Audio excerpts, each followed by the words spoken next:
samahan sa tulong sa pagpapaunlad ng ating aklatan at magsisilbing katuwang sa mga programang pagpapalaganap ng kaalaman at pagmamahal sa pagbabasa ng ating komunidad.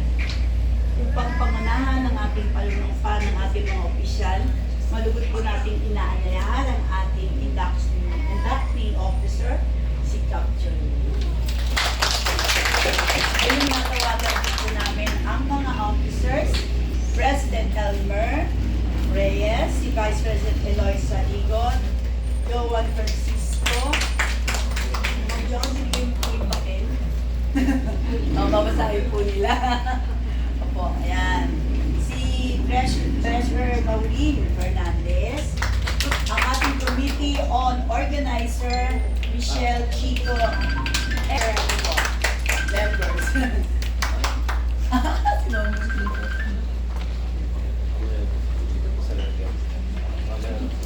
Opo, sila po ang ating members, officers.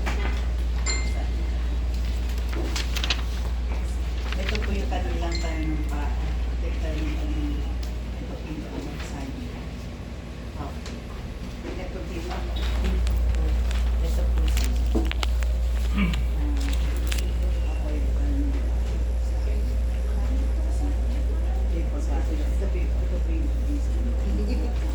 Isang magandang umaga po sa ating lahat. Sabi po, just a brief backgrounder kung ano ang naging role ng Friends of the Library dito po sa ating barangay. No?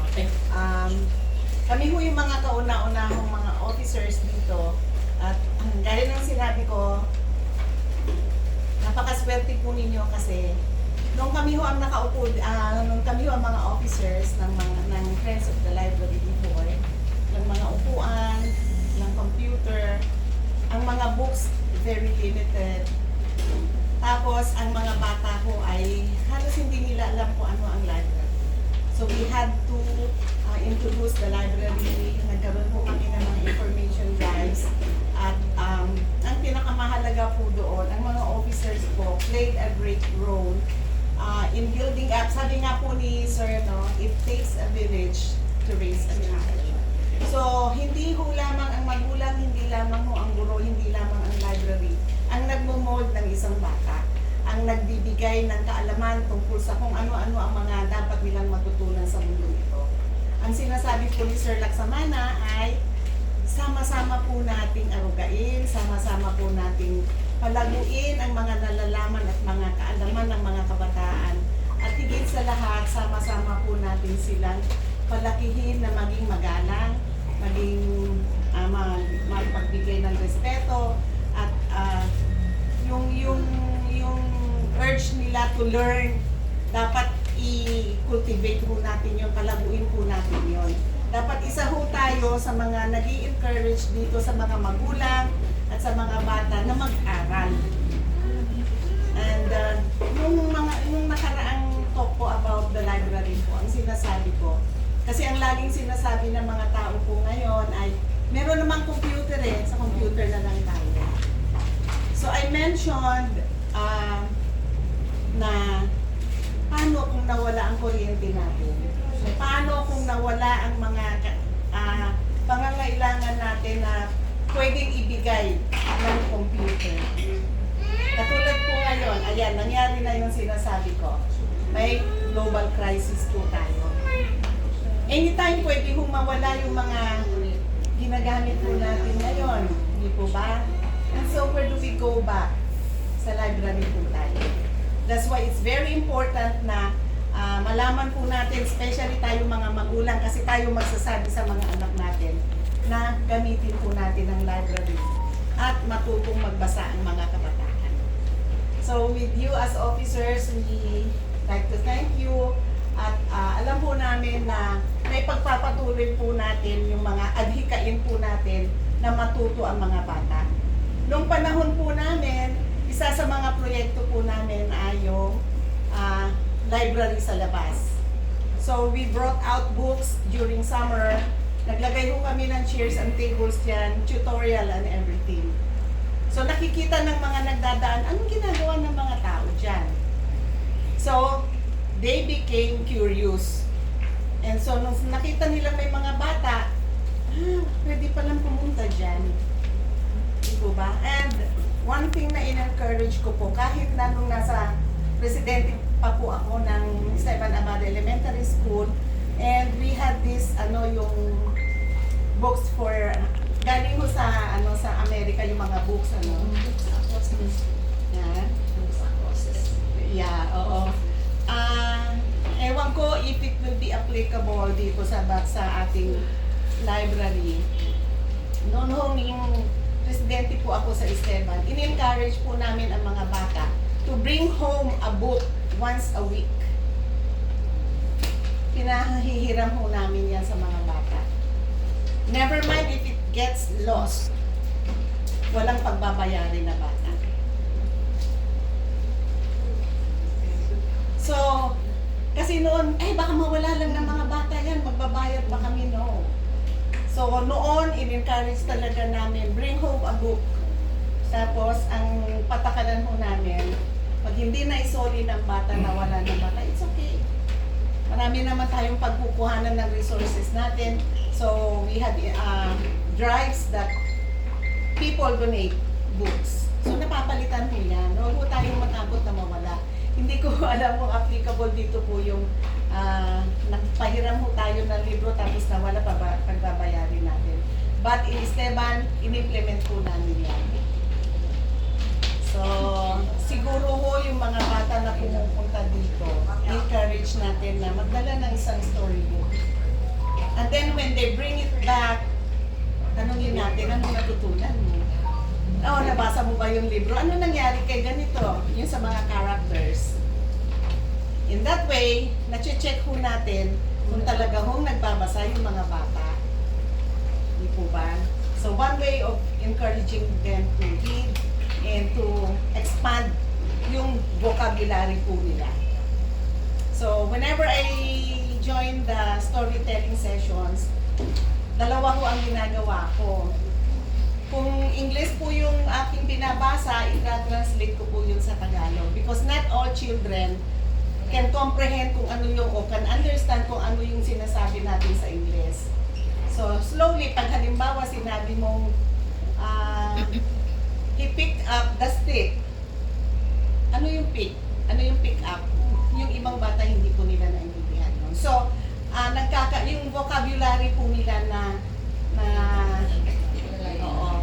napapalago po natin yung kanilang vocabulary. So parents and friends, I would say thank you so much. At it's been a while, it's been too long na naitatag po itong Friends of the Library, and I'm very, very proud na dito sa Veterans ay nabuo po ulit natin itong isang klaseng organisasyon na ang focus po ay edukasyon. We are really encouraging yung mga bata na hindi nakakabasa. So tulungan po natin sila. Marami ho tayong materials dito na pwede ho tayo as parents na nandyan lang ho at nag-iintay ng ating sundo. Pwede ho natin silang upuan dito, yung mga batang nandito. Turuan magbasa, turuan magbilang, at kung ano-ano pa ang mga dapat natin ituro sa mga bata. And what is more important here is the interaction of the children among themselves. Yung ako ulit po ang ang presidente ng PTA sa Esteban Abada, pinaalis mo namin yung silence sa library. Kasi naniniwala po kami na dapat nagkukwentuhan tayo, dapat nagpapalitan tayo ng sinukuro. Bayan mo silang makulit dyan. Pag masyado lang maingay, sabayin nyo lang, pero we should encourage them to interact with the other children in the library. Sit down, gano'n. Kahit saan pwede, kaya dapat ang library po, malinis dapat palagi. Kasi ang mga bata, they can sit anywhere, magkwentuhan kayo dyan, kumuha ng isang libro, mag-share ng experiences, mag-share ng knowledge, ng opinions. So, yan ho ang isa sa mga na-i-share namin doon sa Esteban Abada noon, na dapat ang library ho, walang nakalagay na silence please. Kasi naniniwala po kami na dapat dito sa library, kahit kayo among parents, magkwentuhan kayo. May natututunan po tayo sa bawat kwento, sa bawat marites na pinagpapalitan natin ng puro-puro, di ba? Halimbawa, alam mo ba, si ganito ay ano? Di ba? Sasabihin na, bakit? Ano nangyari? Sabi mo ng isang nanay, kasi ho, yung asawa, ganito eh.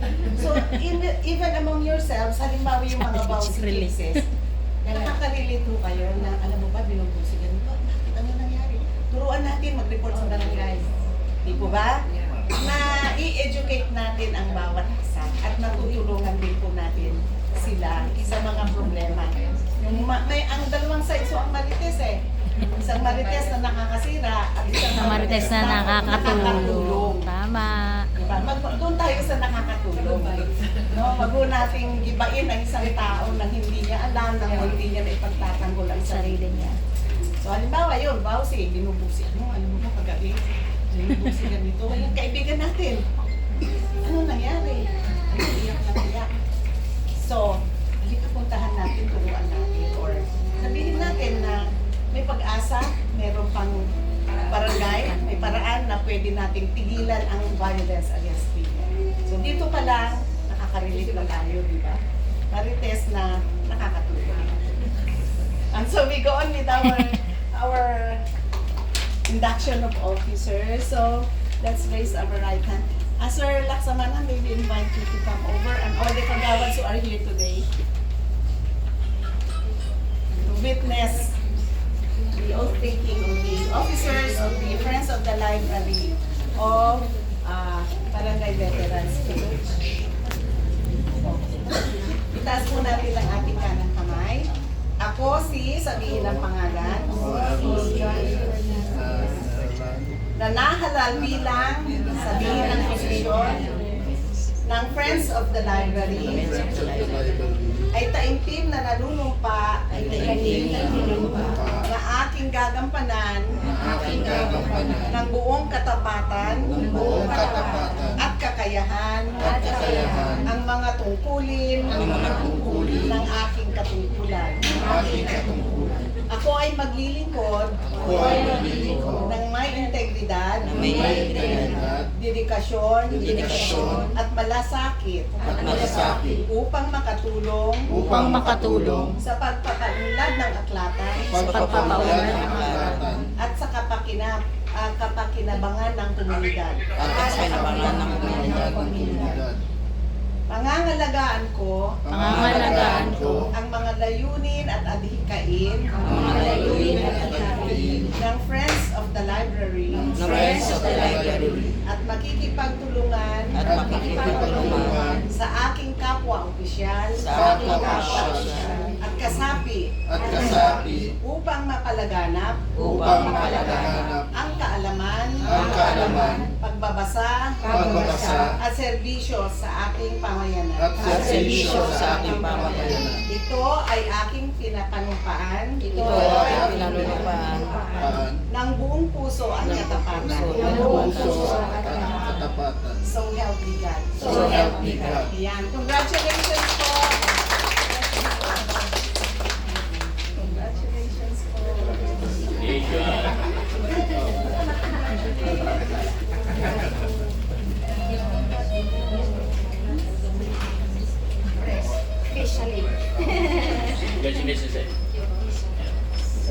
So from this day on, you can have your meetings, mag-usap-usap po kayo, pag-usapan po ninyo kung anong maitutulong natin sa library upang palaganapin ang presensya